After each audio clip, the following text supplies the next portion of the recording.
关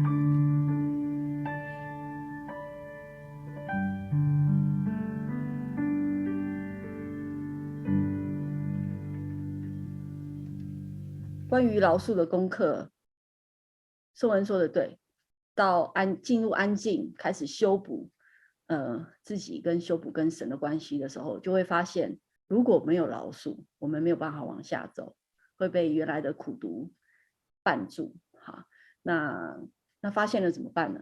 只能求神的能力来帮助。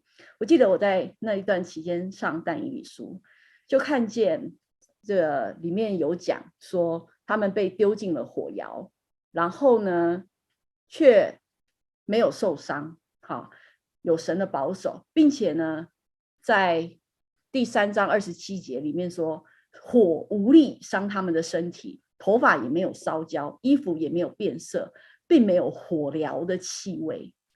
我就抓住了这个经文，跟神求，我说主啊，太多人走过这个死荫的幽谷，火窑的考验，出来都烧焦了，对吧？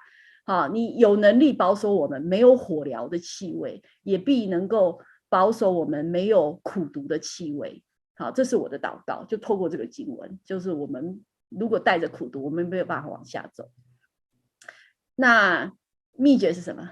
就是你不但要饶恕，还要祝福，对不对？啊，这就很难，但是你想到就要做。最后就是说，主啊，他们得到这一切的祝福，然后我得到心里的平安跟自由。我觉得这是个公平，我觉得我可以接受，可以，所以我可以祝福他们，一切好的都往他们身上祝福。这是在人后的操练，你只能在暗室内室里面，对，让你的苦读起来，你就开始操练，然后去掉苦读，求神给你力量。我到什么时候我发现神真的完完全全的回应了这个祷告呢？是在我们离开了加拿大，来到了美国牧会好几年，好像第4年还是什么。然后我们有一次有一个特会是我们宗派办的，我们宗派是每家一起办的特会嘛，美国加拿大要联合办，然后那一年是在加拿大办，然后呢还在卡加利办，我们就买了机票参加宗派的特会嘛，然后呢在到了当地，我们就听说了一对我们认识的牧者夫妇遇到了教会的伤害，然后他们离职，正在那段转换的期间，我们就约了在一家咖啡厅Tim Horton 然后就想要给他们一点鼓励，跟他们谈一谈，因为我们经过嘛，知道那有多不容易，对吧？然后谈着，我先生突然抬起头，打了一个招呼，我说谁啊？就是那个老师母走了进来，你知道吗？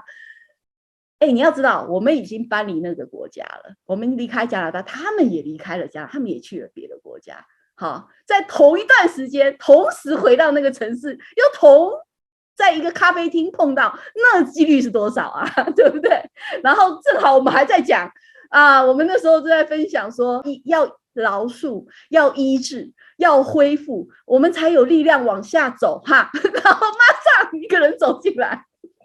然后我们就点头微笑打招呼，然后继续我们的分享。那真的是很妙然后回头才说，我怎么这么冷静一点也没有如果那个时候我们马上脸色就变了，对不对？哇那我们说的不就是白说吗？对不对？我就好妙就是神怎么用这种方法，而且这也不是发生一次我们在离开加拿大之前，跟老牧师也是在一个咖啡厅意外碰上。这2次我们就打个招呼，然后呢，我老公继续看书，我继续打电脑，两个好像这个事没发生就过去了，就跟风吹过一样，没事。然后我事后想想，怎么会这么平静我才前后对照，我就发现神完完全全的回应了我的祈祷，就是我真的是没有火燎的味道，也没有苦毒的气味残留在我身上。可神用这么妙的一个方法，让我们意识到说，哇，真的发生了，就神奇妙的对恢复了。然后第二个就是有关于我跟神关系的恢复，就是主为什么很多的问题，那时候神也没有立刻回答我，一点一点的回答，但他的重点就是你相信我吗？你相信我吗？啊，那神问这个问题的时候，绝对不是不知道答案嘛，是我不知道答案，对不对？我仔细一想，对，是我没有信任神，对不对？就神的带领超过我的理解。那我什么时候开始意识到说，哦，这件事情神的安排其实是有必要的，就是他让我学到那个大祭司以利，好，就是撒母耳先知在小时候是被安排在以利的家里。其实以利不算是一个太合格的属灵领袖吧，把家里也带的不行啊，对不对？两个儿子也胡搞啊，然后弄得对不对？最后自己受了咒诅，然后弄得很惨。可是这些都落在小孩子撒母耳的眼中，好，所以他长大的过程当中，他就看见了以利家的下场，所以他学会了敬畏神。那是一个多深的属灵预防针啊！那是一个多强的疫苗啊！一直到他可以在他到后面变成一个神可以托付的人，因为他有了这个敬畏神的根基，以至于他到退休之前，他可以说：“我问心无愧，对你们，我真的是对在神眼前，我可以说问心无愧。”这多不容易啊，对吧？然后，你说小孩子愿不愿意去打疫苗？肯定不愿意，哭着、踢着、这个喊着叫着被拉去打哈。但是我那时候就是学会要信任神。我说我这不过个小师母，做了什么需要打这种疫苗呢？对不对？这神的带领，我那时候不明白，我只能说啊，我信任。如果您觉得这个是必要的，也是为我的好处，那我就相信你的带领。好。